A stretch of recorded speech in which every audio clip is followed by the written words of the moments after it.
One day, you are gonna die, and the American medical system is set up to profit off of your suffering and your demise.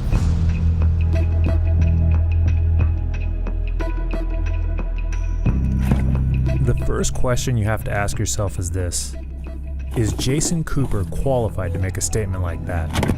I've spent 16 years in the ICU. As a consultant, I've worked for home health companies privately. I've worked for a hospice company as a consultant. I've consulted for several different lawyers for a variety of reasons, doing investigative chart review. And outside of pediatrics and obstetrics, I've worked as a contractor for a variety of different hospitals in about every unit that there is to work in. From a nursing perspective, from having taken care of the chronically diseased and chronically ill for the last 16 years, I am highly qualified to talk about the state of chronic illness in this country and its effect on the human condition. I spent a week documenting Jason's story, and I quickly discovered he's a no bullshit type of person. It complements his underlying intensity, a personality trait he developed growing up in the backcountry of Alaska. I realized I was a little different. I wasn't the best athlete, but what I lacked in athletic skill, I made up with intensity. And I realized, that was a different element that I had that maybe separated me from a lot of the other athletes out there. Yeah, it's carried on in everything else in my life. There's one place where intensity is the primary key to success. Yeah, really gather yourself, visualize it. Visualization works, especially when you're smoked. Same thing, you did it once, you could do it again. It's that fear factor, right? I'm gonna fall and die. You're not, you're strong enough. You got this. Yeah! Come on, breathe for a minute, breathe. Rest for 30 seconds, let's get another one. Yeah! Hell yeah! Well done. Thank you, appreciate it. That's what I'm talking about, dude. What's your name? Kyle. What box you from? CrossFit Hershey. CrossFit Hershey. Yeah, Annville, Pennsylvania. Get out of here, my man. Yeah. Thanks for coming in, dude. You made my day. Appreciate it. Awesome. Thanks for having me in. Well done. Oh my gosh. Well done. Now go get your score in. Yeah.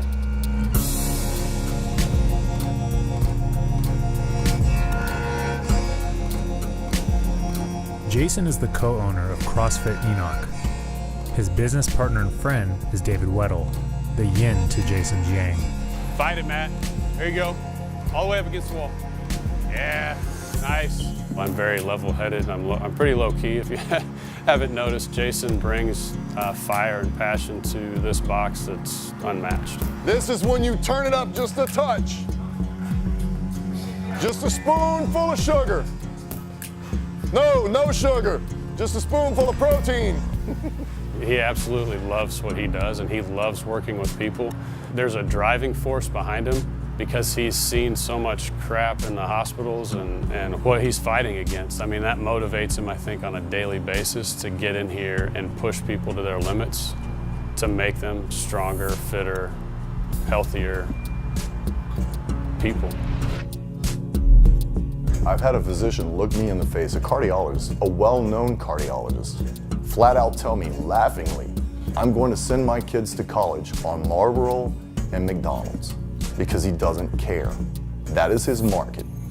Food addiction and cigarette addiction. He knows it, I know it. Every other cardiologist in this country knows it.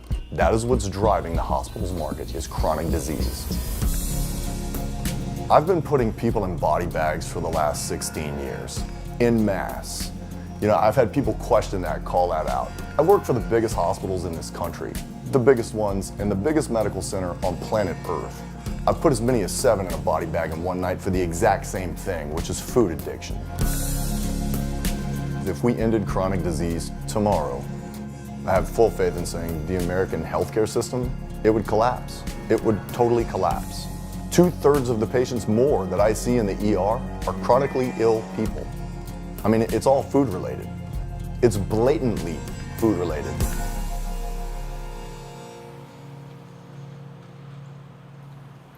It's the easiest stuff to make ever. There's no reason to ever buy coconut milk.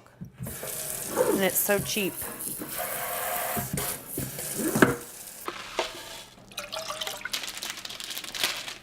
Boom.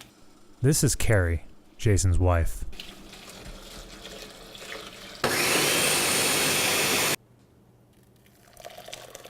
you know, for a decade now, over a decade.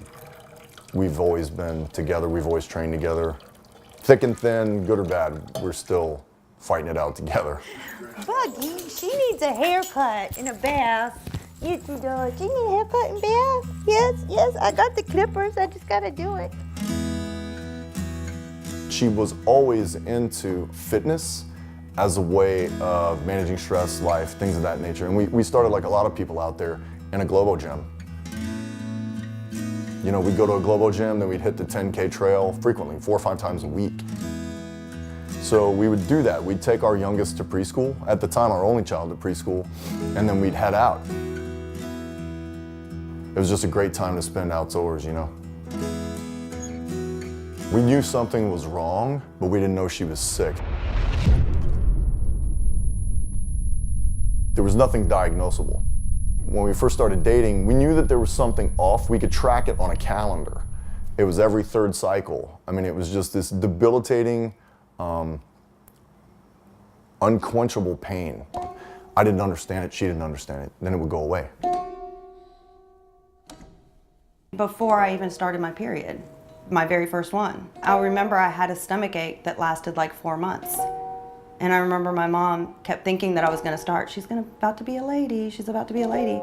And then when I finally did, I mean, I couldn't move for a week. And it was like a week before my 10th birthday, which is really early, which is a warning sign. And let me put it this way, when I birthed my children, it was easy because it feels exactly like childbirth. Physician after physician after physician, and they said, you know, we even went to one doc. She had an upper GI series done, a lower GI series, and everything came back negative. We even had one physician tell her she was a hypochondriac. It's hard for people to understand the pain because they can't see it.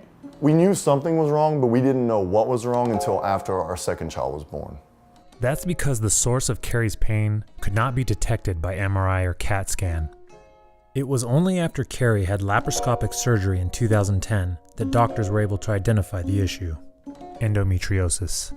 Endometriosis is a disease that starts in the endometrium of a woman's reproductive organs. The lining of your uterus grows outside of your uterus, like a cancer. You grow these tumors called endometriomas anywhere in the body. And the best way that I can describe it to the layman is it's like a spider web. Which are in fact scar tissue and adhesions, abnormal bands of fibrous tissue that can cause tissues and organs to stick to each other, creating an immense amount of pain. Carrie's mother had endometriosis. When she was diagnosed with it, they didn't know a lot about the disease. There's a high correlation to cancer. They started treating her with a chemotherapeutic and she was gone 3 months later, so we were scared. Carrie would have 5 surgeries in just over 2 years. The endometriosis had spread. She had 2 bowel resections. They had to resect her rectum and kind of rebuild it. They ablated her diaphragm. It was on her diaphragm. She was starting to develop breathing symptoms. She couldn't breathe because this glue, these tumors were on her diaphragm. They had to do a stent in her right kidney. They had to do an end-to-end anastomosis in the left kidney. They rebuilt her ureter. So that was a pretty big operation. They cut her from hip to hip. It was almost 12 hours long. And having to sign over that paper to get a hysterectomy and knowing that I wouldn't have another baby was the hardest thing. And then that just threw me into like, I didn't admit it that I was depressed, but that just threw me overboard. So they give you all the pain medications you want. And that's highly affordable, very affordable. It's even cheap. And they don't really give you any help, especially if there's no DRG associated with your disease. And there was none for my wife's disease at that time. A DRG is a diagnosis-related grouping. It's how Medicare and health insurance companies categorize hospitalization costs and determine how much to pay for a patient's hospital stay.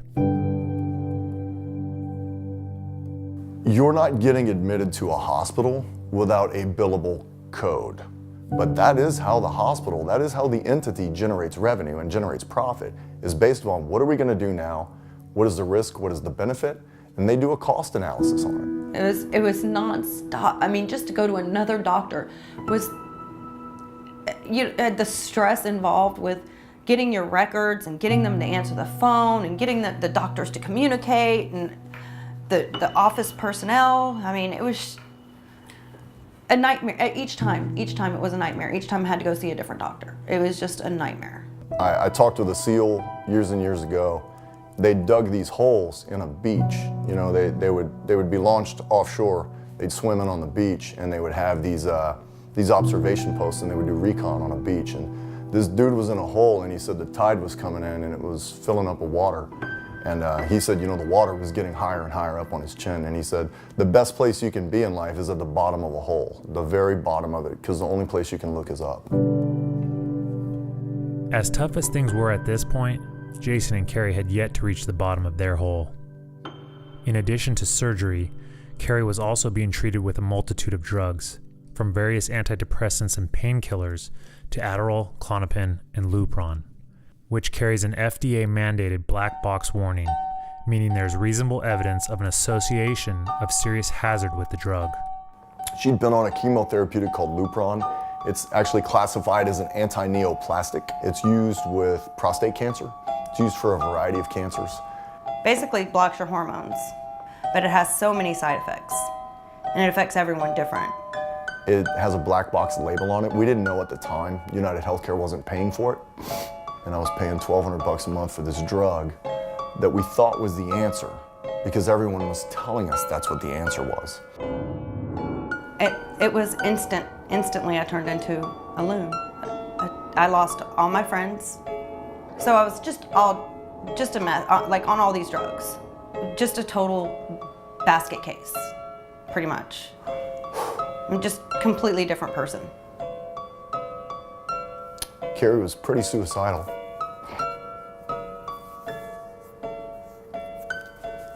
At that point in time.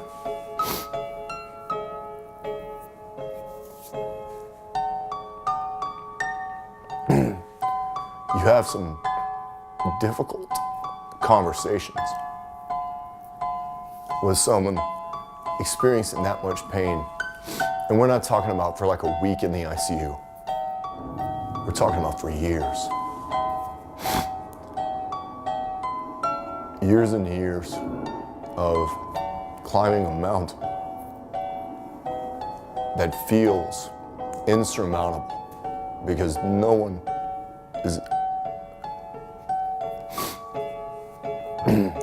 is advocating for you. Things were so bad that I didn't want to live. I considered taking all the medicine and just saying peace out. It was that bad. But I never told anybody that. And the worst part was that nobody understood. I've had the thought at night, right here on this floor, begging God, dude, what is going on? How do I overcome this? And I can see why people run. I knew in that moment, I thought, what a weak thought, right? The only thing that I know how to do is buckle down. CrossFit helped me to get back into that frame of mind to say, when it's time to get with it, it's time to get with it, man. And man, it was getting heavy. Jason had never done CrossFit in a box until his coworker Dustin Kirkland opened CrossFit PRX. He says, look, you know, I know you're going through a hard time right now. They were just opening. They just got their own box. They didn't even have the doors open yet. He said, you can train here. Don't tell anybody. You can train here free of charge. And Dustin took me in like a brother, man. And we started training, you know, and I started training hard. CrossFit PRX would go above and beyond when they invited Jason and his family to a Christmas party. We go to this party, right? And before it's over, Dustin comes outside, you know, he and his wife are the salt of the earth, man. And he said, look, he said, I want to give this to you. And I said, what? He and his wife bought our kids clothes. They raised a bunch of money to get my kids Christmas gifts. You know, we had literally no money. I mean, like nothing, dude. I struggled from check to check just to put food in that refrigerator. And he hands me this massive check, man, that the box raised. And I thought, oh my God, man. People don't do that. You know? My box did that for me. That gift would help Jason and Carrie fly to California in 2013 to get treatment from an endometriosis specialist. We found a physician in Los Gatos, California, named Dr. Andrew Cook. He is a specialist in endometriosis. People flock to him worldwide to treat endometriosis. And we send him all of our records. I mean, records. It literally took months to get these records together because the hospitals don't like giving them up to you. We find codes that they were billing her for diseases she didn't even have on these codes. They were billing her for fibromyalgia. She doesn't have fibromyalgia. Nobody's ever said she has fibromyalgia. She's never had an official diagnosis of this. Code after code after code. We go to this guy, right? And he says, you need to come see me as soon as possible. It's spreading. There is no cure for endometriosis. Carrie would undergo another surgery by Dr. Cook and was advised to stop taking Lupron. She will never live without pain, but once free of the Lupron, her mental health improved. She began to treat the disease through diet and exercise. We live next to a large forest. I built here for a reason. There's over 15 miles of trail that I can train on. We used to hang out there before she got sick. She texts me, I'm running a 10K. And I'm worried. I said, are you prepared for that?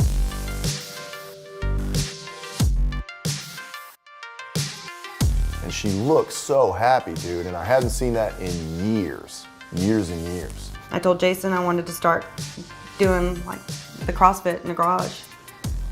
And so I did, and he just started programming for me, and I just started doing everything. I mean, every day. Every single day she CrossFits or she goes into that forest and she'll walk a 10K, run a 10K, and it has been nonstop. She just keeps getting stronger, stronger, and stronger, and stronger. There's nothing more powerful than being strong. Every day in the box you overcome something, and that adrenaline transfers over into your life, you know, into your everyday life. And you start to think different, you start to feel different. She was very sweet and very soft before. That's all gone. I really think she killed that person. She's so unbelievably, unfathomably tough. That person's dead. I feel like I'm pretty invincible now. Carrie's back. She's back with a vengeance. She's one bitch mad phoenix. Yeah, you might shake, you might quiver, you might feel kind of lightheaded. That's all very normal. Well done, guys. Good job, my friend. Hey, way to fight through. I know it's tough with injuries. Good job. Well done. Pow! You're doing good. Hang in there. Nurses are advocates, meaning we're there to make sure that patients' voices are heard when all others are more worried about the continuum of care, when they're worried about the plan of care, when they're worried about the billing. We're the person that's there to be the proxy for the patient when they can't speak for themselves. It's something that I take very serious. It's oftentimes a dirty word in the clinical environment because oftentimes advocacy crosses over profit and profit margin. And I don't care.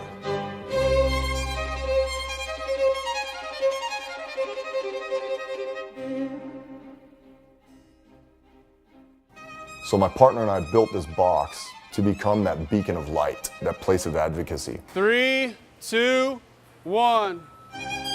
To educate, to advocate, and to motivate people to change. Hang tough, guys. You're just halfway. Hang in there. Alana, your pace is spot on.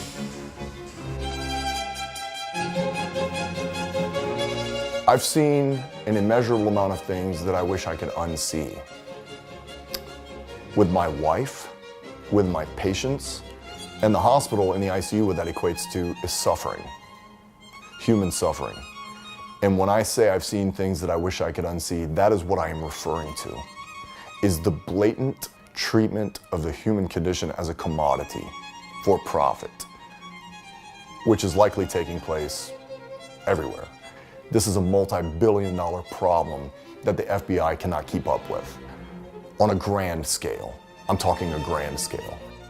How grand, you may ask? In July of 2017, 412 people, 50 of them doctors, were charged with collectively defrauding the US government of $1.3 billion. Jason's advocacy has not come without a cost. So I've lost work already. I've received hate mail. People will make your life hard. I've done nothing illegal, so I can't be fired. But I've definitely pissed some people off because I'm speaking out. I can't wait until he's out of that environment and completely and can advocate in the box. Your performance indicators are what prove this is actually working for you. I don't know a better system out there. There isn't one. I've tried to find one. Worldwide, on 7 continents, no one's done more to fight chronic disease other than CrossFit. And if anyone out there would like to find someone on paper, please show me, because I have yet to find one. The more time you put in here, the easier life is. Dealing with stress, dealing with difficulties that you're gonna overcome. This transfers into that, right? I have a saying. I've used this saying a lot, and that saying is get fit, die hard, because that's all that we have. The reason why I have been so passionate about CrossFit is because of the results, is because of the evidence-based practice, is because of the measurable data. No one else has that kind of stuff to back them up. Only CrossFit does.